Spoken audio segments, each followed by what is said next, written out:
All right, so hello, welcome to the third webinar in the series for the Leaders of Tomorrow 2017.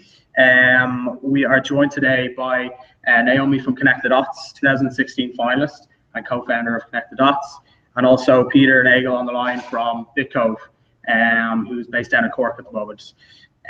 So to my right. My name is Nagel. I'm a management consultant at Accenture and joined the Leaders Tomorrow team this year. Okay, cool. So we'll start off just by running through the competition and just giving you an brief overview of what it is, where we are at the moment in terms of applications, and just some tips then on how to apply, get the best out of the last week, I suppose, before the Leaders of Tomorrow first round deadline comes through. So, agenda for today, we'll briefly talk about the Leaders Tomorrow for 10 minutes and we'll crack into the startup talk. So the agenda will look a bit like an overview of the competition, the timelines, an application understanding of the overview, some of the round by round requirements that you guys can hopefully get a better sense of what we're going to be doing over the next 6 months. We're going to go then talk about the development days 1 and 2, and then a change to those then for this year for the very first time. The startup tour, so again, that's the addition to the development days in 2017, Leaders of Tomorrow. What's in it for you, and then also then finish off with how to apply.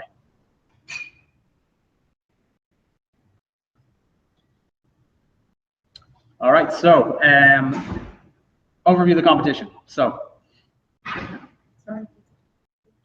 it's open. Who's this competition open to? So the competition is open to all third level students across Europe. And that's either in undergrad, master's or PhD level, and also to students that are recently graduated. So that's a year out of college. So if you have a team of a mix of people in undergrad or people that are out of college no longer than a year, then this competition is open to you.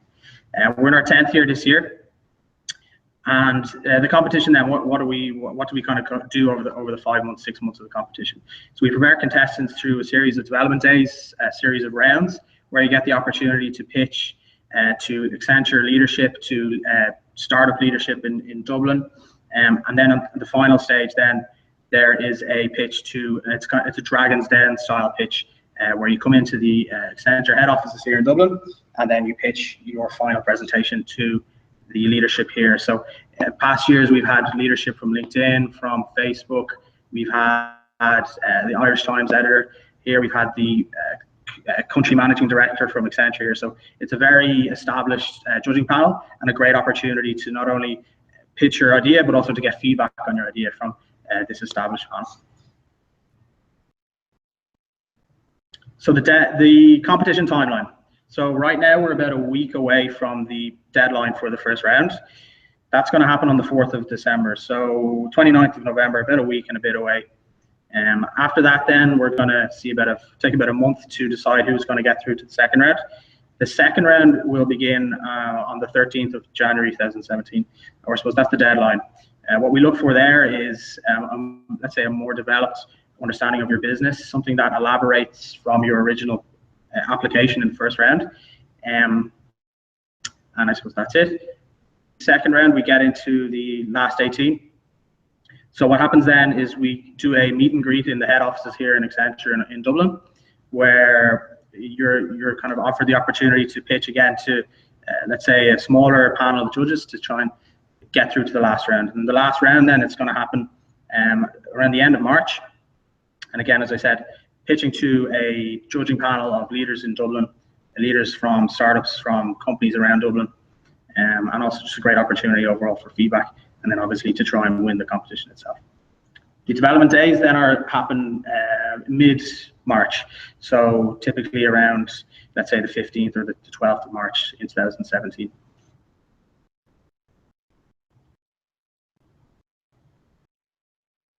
So in our applications or in the people that I suppose apply, we definitely look for people that demonstrate insight and clarity of thought, demonstrate leadership and thought innovation, to be able to apply to the competition not only for profit-driven businesses but also social entrepreneurial business too. Definitely look for those. Leverage digital technology or digitally marketed to deliver your solution. And basically what we're saying here is if there's anything there that you can provide to enable your business or to back it up digitally, then we're really interested. And don't be afraid if you don't have that at the moment. So there's definitely opportunity. Apply digital technologies or digital aspect to your business, especially given that it's a 5-month process. And then finally, to deliver a practical and real world solution.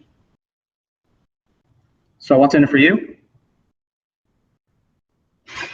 So number one, it's the experience. So exposure to Dublin startup scene, exposure to Accenture leadership and management, to the Leaders of Tomorrow team.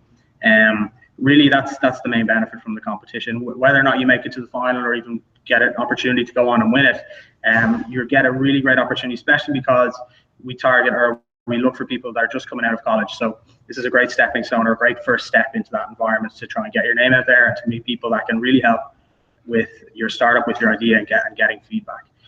Then obviously there's the startup development. So it's a 5-month process, 5 or 6 months. The competition is quite rigorous. It gets harder and harder as the months go on.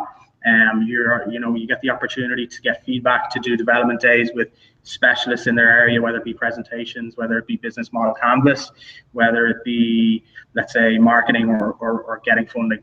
So these are the things that we do offer applicants as they get through and progress through the competition. And then finally, just personal development. So you definitely come out of this competition with a better understanding about yourself, a better understanding and capability to problem solve, and to go out into the market and be a better, let's say, business person, or a better person in general, I think.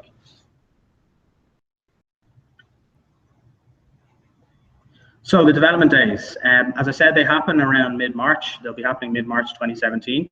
So this year we are looking to hold them around a 3-day period, where we're going to offer every finalist the opportunity to come up to Dublin for an all expenses paid trip, basically. We're going to put you up in the centre of the city, give you a list of deliverables, let's say, to go out into the market, to do surveys, to test your idea, and then ultimately at the end of the 3 days to have let's say, a developed pitch or developed understanding of your business, how you're going to pitch it in the final, and just overall a really great experience.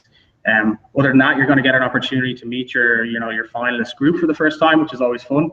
There will be, let's say, events during the night where we hope to an event hosted in Dublin, where you'll get the opportunity again to meet other startups here in Dublin, to hear from the success stories or the challenges from startups in Dublin through, let's say, a fireside chat.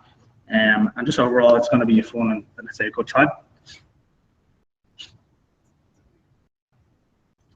So just to summarize, a visit to Dublin is going to be 2 nights, 3 days. Again, all expenses paid. So if you're applying from Cork, Galway, Amsterdam, Berlin, wherever it is that you're applying from, we do plan to get everybody in for the 3 days and give you that opportunity and experience.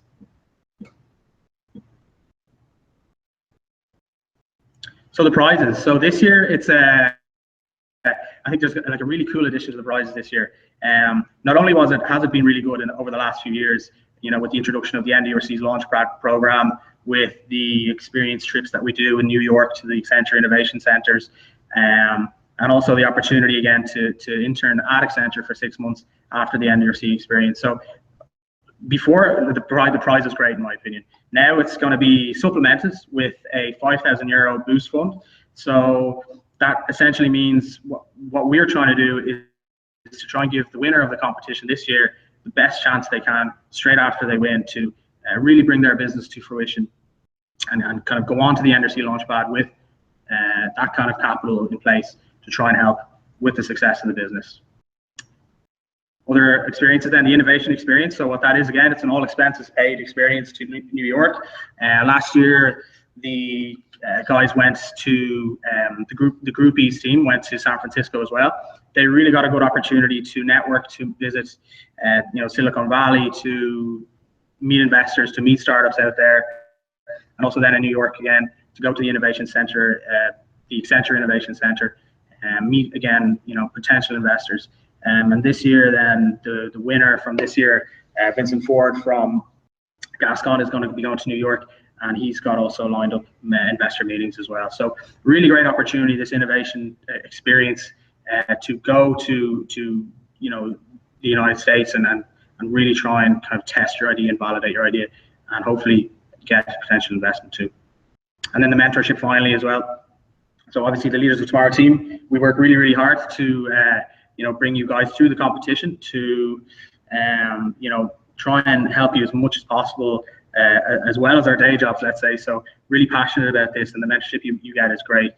Some of the opportunities as well within Accenture in our various different business areas, we can also try and get guys there too.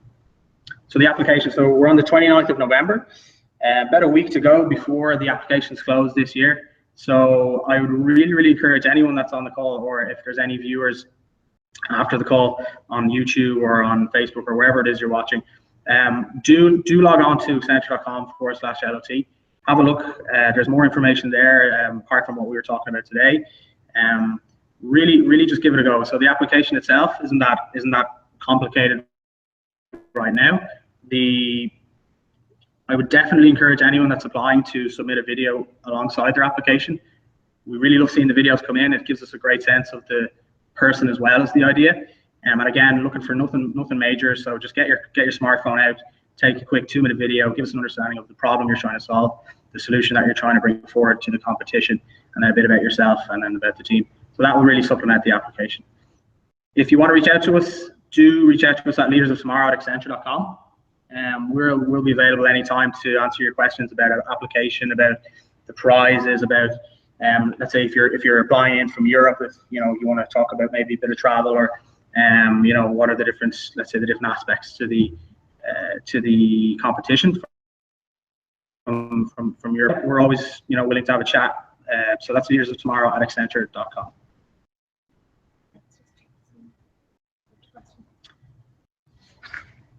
So I suppose for a few tips from our end, I say, and I suppose Naomi in the room here, you might be able to help us out here, given that you were in the competition last year.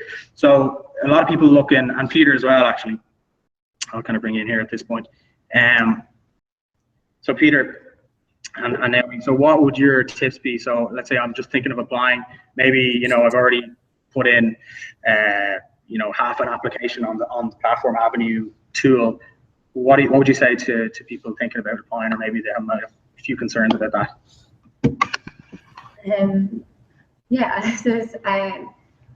I would just say that not to really agonize over it too much, because I know from doing lots of different applications, and you can really stress over the words and make sure, trying to get them perfect and trying to get people to understand exactly what it is you're trying to do. But I think the most important thing is that you're showing your passions through it, and kind of talking from the heart of it, and just so that at least people can understand where you're coming from, and that just to kind of get anything you can down thing in just on time, so that you have a chance, because otherwise I think then you miss it, because if you spend ages kind of deliberating over it, and then it ends up being totally overthought.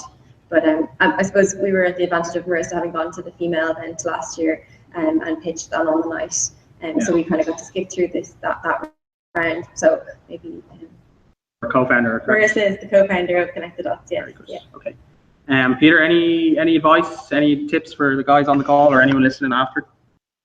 Yeah, I think that's some really good advice just given there. And if I could maybe add to it, I think, as was said, the initial application, it's not a super long application. It's something you can do pretty easily just to get going. So just think it through. As was said, don't agonize over it, but just think it through. Think through your market, your problem, your solution, and just have a clarity of thought to it, and just get it in there, get it down, and you can take it from there then. Yeah, totally agree. I mean, it's you've literally got nothing to lose at this point. Exactly. Of the competition. We're really looking for not too much, but I suppose just enough to give us an idea. Okay, cool. So Naomi from Connect the Dots, do you want to introduce yourself a little bit about what you do, what your business is, and let's say your experience from the Leaders of Tomorrow? Yeah, so Connect the Dots is a social business.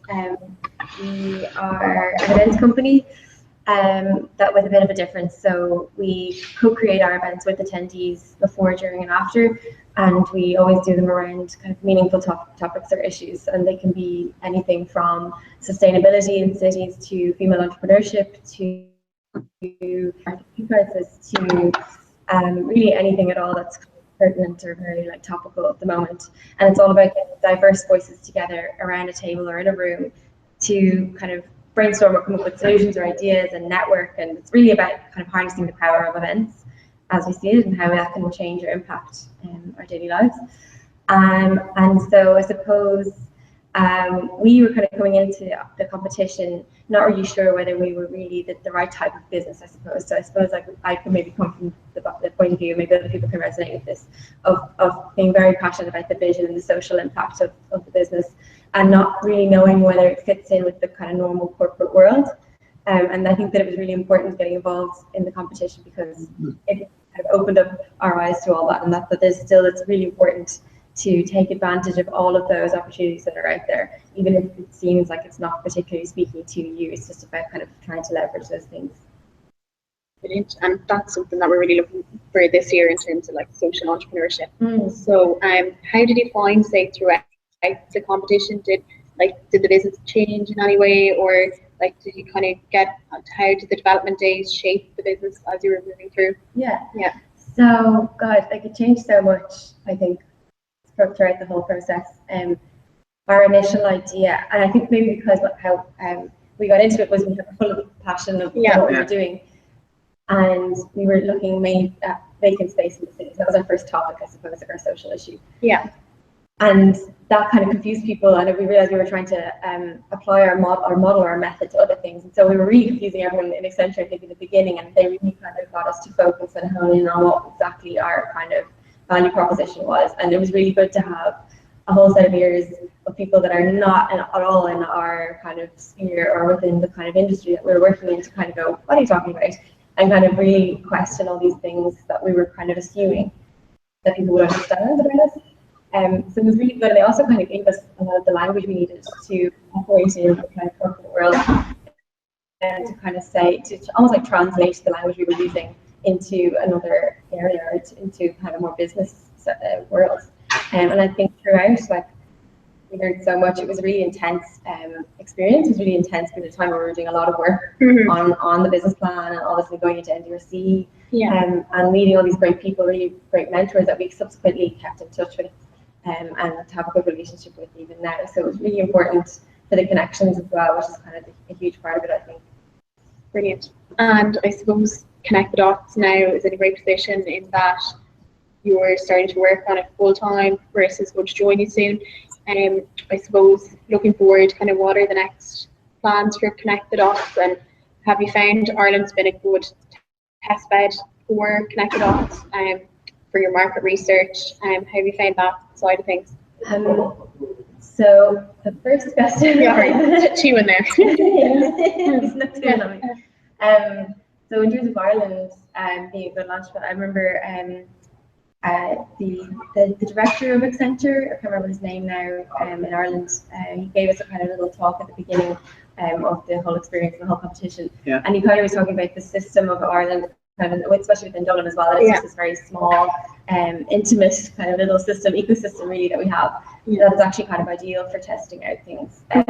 And so I think that that's definitely true, especially for the type of work that we do. It's all about kind of people and systems and processes, and I think it was really useful to be in Ireland. Definitely, having visited other cities like Copenhagen and London, I definitely felt much more overwhelmed in terms of the different boroughs and the different, very complex, intricate systems that they have. I think Ireland is like a really perfect kind of network economy as well, and it is a lot about who you know and how you get along with people. And so I think there's a double-edged sword in a way. Maybe like on one hand, you just kind of do have to be good with people as well, I think, for Ireland, and I think it's very good once you get over that.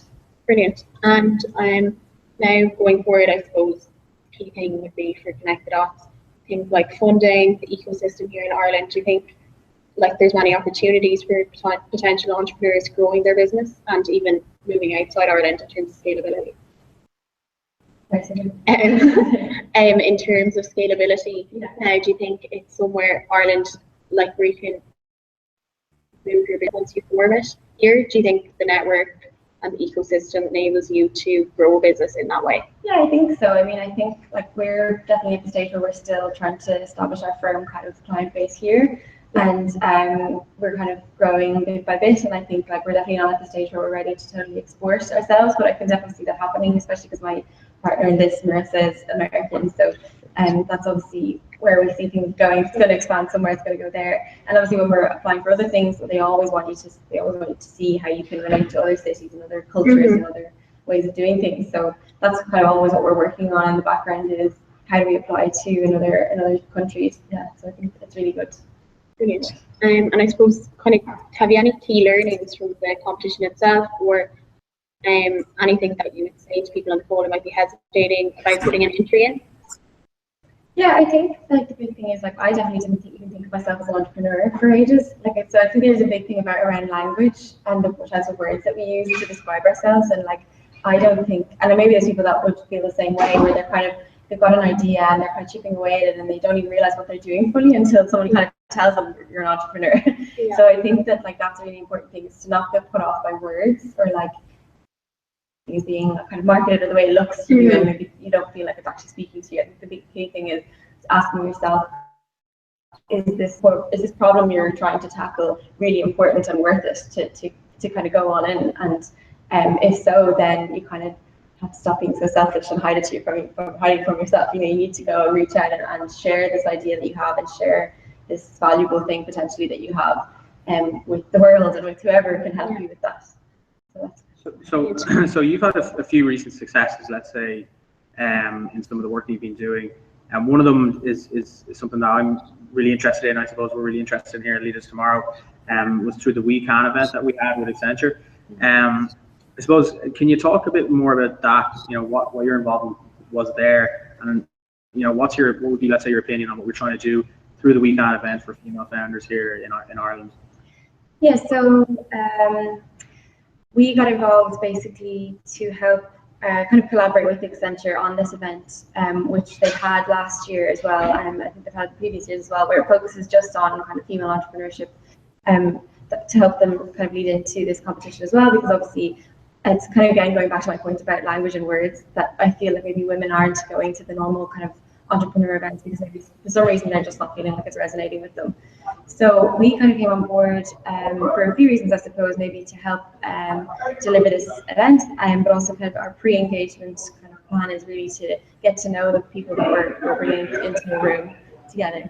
And I suppose we got to know a lot of the women beforehand. We did a lot of surveying of the scene of, you know, who's active out there. There's a lot of women-focused events in there, especially with tech and STEM and all that. So it was about tapping into those networks really, and kind of getting to know them and forming the content and the format of the event that people really wanted. So that was kind of how we initially got on board, and I think that it was really to make women feel comfortable and make them feel like they're definitely capable of doing whatever they want. And I think we kind of succeeded. The 50 people that came to the We Can event were pretty happy with the outcome. Maybe they met loads of new people. It does a few different things, I suppose. It's about kind of empowering you to really kind of go, okay, this is actually a really valid idea that you have. It's not just something that needs to sit in your head. You need to get it out there. And this is, you know, we had mentors there for the women at different stages of their startup to kind of show this is what's possible. And then also even just peers and people that were just starting at the same level to kind of go, okay, how are you finding this? And kind of brainstorm and kind of I mean, we were blown away by the level of quality, I suppose, of the applications that came into that. Like, and the detail of the event itself. Yeah. Brilliant. Yeah. Has it sparked any kind of other events? People, like, did it spark much interest in future corporate events, or anyone at it? And did it help with your exposure? Yeah, I think it definitely helped us, or kind of definitely leading us to more female-focused events, because we were also quite passionate about female entrepreneurship as like first-hand experience of it. And I'd love to really, and I think what kind of possible to do is kind of get down to the core of what it is that prevents women from going to the regular kind of business networking and entrepreneurship events out there, because they are out there. It's just that there's a very small kind of attendance figure for women, and it's just like, what is that? What are the issues? What are the milestones? Like, you know, what are the barriers? Yeah. So that's kind of something I'd love to kind of continue to work with. On a few people have kind of come to us and said, I have all these women from, you know, women in tech, or, you know, Polish women in tech, very specific kind of niche people in Dublin that are starting their own little network. So we'd love to kind of continue the conversation. Brilliant. I think it's a great success story, and I suppose coming from, so let's move on from events management, and socially based event events management, to Peter Nagel on the line, who, I suppose, Peter, do you want to introduce your company, what it is you do, a little bit about yourself and the team? Sure thing. So my business is Bitcove. We're a blockchain platform. Essentially, we enable people to convert in and out of the digital currency Bitcoin, providing an exchange mechanism. And what we're building towards is using Bitcoin and blockchain technology to make payments, money transfers more effective, more convenient, and cheaper to the end user. So the business was founded by myself and my brother James. We have been, we've had developers working with us in the past, and currently someone's working with us at part-time. And we're also getting advice in terms of compliance and regulation. So it's a small team, but we work really well together. And so far it's been so good for us. So Peter, I suppose you entered the Leaders of Tomorrow twice. Is that correct? That is correct. I entered firstly in 2015. So I just had an idea. It wasn't something I pursued far, or something that I guess I had thought about much, but I entered the idea. It got through the next round. I delved into it a bit more, got through into the next round. And again, it's something that I kind of, as I got through each round, I kind of looked into it further and got to grips with it more. We got to the finals of it, and it was a great learning experience. It was great to see how a little, just I guess, a seed of an idea could actually grow into something which I was pitching to really high-level executives in the final. And I took a lot away from it. So at about the same time, I was working with Bitcove, and the trajectory of Bitcove was starting to shoot up quite strongly. So we decided to really focus our efforts on Bitcove. And then when the opportunity arose in 2016 to apply for Leaders Tomorrow, I jumped at the opportunity. I already knew what a great program it was, so to be able to go through the same steps, the same processes, but this time to apply it to a business which was, I guess, starting to just about get up and running, it was great for us. Brilliant. And I know Bitcove have kind of won a number of awards and been involved in a number of competitions. Did you find the Leaders of Tomorrow program stood out, and for what reasons? Yeah, it definitely did. It really is a great competition, and I guess the reasons is because they really get into the nuts and bolts of what you're doing. So from the 2 development days, and even prior to that, where you're kind of bringing along your idea, you're getting to know it better, and then you get into development days. You get into the NDRC. You put your idea on a A3 canvas, the business model canvas. It's a great tool, a great mechanism for anyone in any stage of a startup business to really kind of, I guess, and see where your key values really set. So it's these kind of learning tools, and again, on the second day, where we learned to, I guess, really effectively communicate what our business was, what we were doing, and where we were going. And it's these skills which you can apply to your business, which are great for your business development, but I guess also in a very personal way going forward for yourself in whatever capacity. These are things that you've now acquired. These are skills you've now acquired, and you can, if you encounter problems, you can use these and utilize these to, I guess, effectively succeed.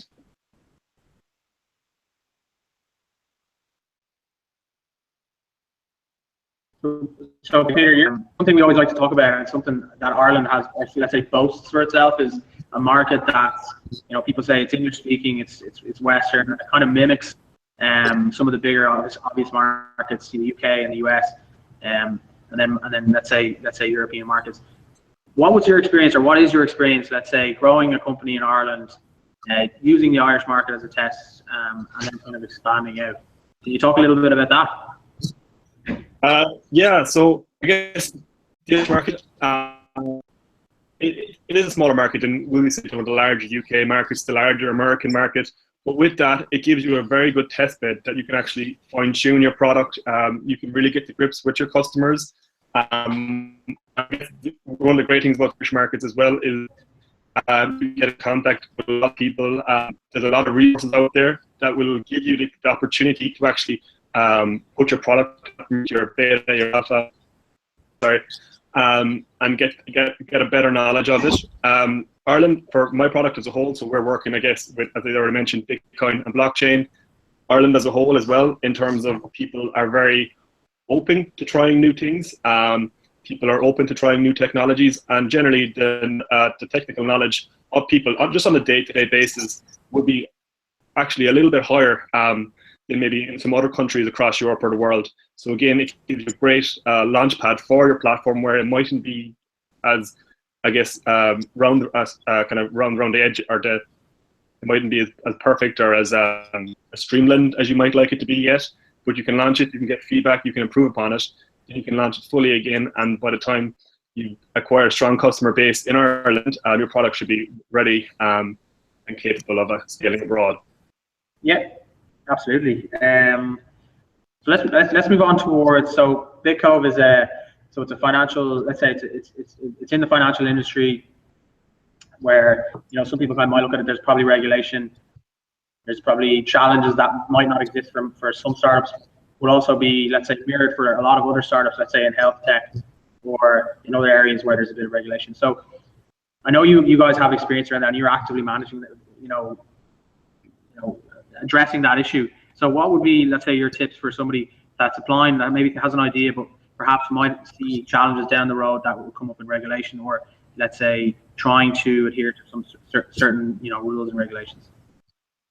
Well, I guess one of the best things is that if you are thinking of applying, an idea which may, run into some regulatory uncertainty or regulatory issues down the road, the best thing you can do right now is actually apply to the program, because the people within Accenture, people in contact with, are kind of people that can over those very problems, those very regulatory problems that you might be worried about at this time. So I guess that just that for a start. Secondly, I think in terms of regulations as well, you've got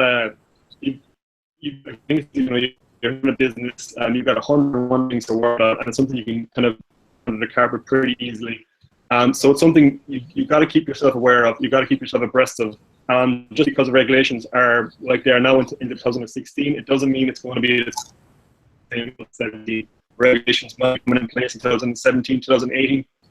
More stringent on your business, and you've got to be aware of that and the repercussions of that. And you may even have to pivot alter the course of your business to match that, or they might even be starting to relax, which in turn is that you can start to build your business now in the anticipation that maybe in 2017 a certain act, a certain legislation will actually make your business easier to run. So I think you've got to be aware of what's happening now and also what's happening in the future. Cool, great answer. I suppose a question out for the both of you then. The new prize this year, the extra, let's say, 5,000. What are your thoughts on that? If you went back a year or a couple of years in your case, Peter, what are your thoughts on that $5,000? What do you think it's going to do? Is it going to help? And in your case, let's say, where would it have taken you? Let's say. Yeah, I think it's absolutely fantastic. I think as an entrepreneur starting off, it's a bit of a leap of faith. A lot of people could be giving up on jobs they already have, or they might be turning down prospective jobs to pursue the startup which they're really passionate about. And for a lot of people, this can be a major stumbling block and something that may actually preclude them from entering the startup life.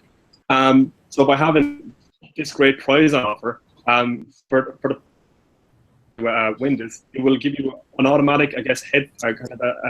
It will make, I guess, that leap into the unknown a little bit more comfortable, and will give you, I guess, the resources necessary to actually start to really give your startup business the best possible start. So I think in that regard, it's really fantastic. And I guess I know there's a monetary value, which is absolutely fantastic, but just knowing that someone's backing you with these and are willing to award you these kind of funds, and just the knowledge and I guess the insurance and the validation that your business is worth this, I think that for the long term will probably be more worthwhile. Our business, if we were applying again and were to get that, I think it would be fantastic. Again, it would allow you to start to reach your goals and objectives in a lot shorter time frame, and give you, at the end of the day, start a business or industry area of business. You need capital, you need to expend resources. Yeah. So it would essentially enable your business to get going, get up and running, and start to meet those objectives and milestones even faster. Yeah, get up and running, absolutely. Naomi? I think getting into the phone is actually really gave us confidence and a boost to kind of say, okay, what we're doing is legitimate. It was really good boost in itself. I think it's a nice reward in a way, but I think that money obviously is a great incentive because you already, as your startup business is growing, you already know what your kind of upcoming costs are, say, for example, or you're already kind of worrying about how you're going to pay yourself or what things you need to buy for it, or what costs are incurred, and you're kind of like saying the rest of it, you have a little bit of a cushion to fall back on. And I think it would have made a huge difference if we were doing it again this year. I think we would definitely already know how we spend that money. So I think that's just a great incentive. Yeah, you make a good point, like, because I know you guys on the call got through to the final, but unfortunately never got to through to win. It's still you went on and still had successes with your own business. You're still going and still have that relationship with the Leaders Tomorrow team. We're always looking to help out and give you opportunities too. So I think that's a really important point, and especially one you made at the start, that getting through to the final in itself is a great achievement and a great opportunity for anybody applying. Okay, so I think at that point we'll look to wrap up. So yeah, Fiona, unless you have any other questions or last words to say. No, I think that's everything. That's a good overview. I suppose maybe Peter, we didn't pick your brain for just maybe one sentence as a piece of advice for people on the call who are hesitating about entering. I think in the eternal words, and like, just do it. Just go for it. You really have nothing to lose by entering the competition. It's very worthwhile, even if you don't end up winning it. The process that you go through, the knowledge you're going to learn about your idea, about your business, and about yourself, make it a very, very worthwhile competition to enter in. Brilliant. Yeah. Thanks Awesome. so much to you. All right. Yeah, thanks a million, guys. Really appreciate it coming all the way to the Accenture Innovation Centre, which is something we talked about, I suppose. But yeah, we're here live from the Accenture Innovation Centre here in Grand Canal in Dublin, which is my first time here. And I think it's one of the coolest buildings I've ever been in. So look out for more. Look out for more of that in Leaders Tomorrow, hopefully this year in 2017. So to everybody on the call, all the people that have watched the series over the 3 videos, thanks a million. Thanks a million for watching and tuning in. I just leave it and just say, just apply, just do it. I think we've had other people say, just it's a great place to start. Just go for it. It's really little effort at this point, and we'd love to get anything in at all. And looking forward to seeing everybody that's applying come to the rounds. And have a great year. Let's say. Thanks everybody. Thanks, Matt. Thank you very much. Thanks, man.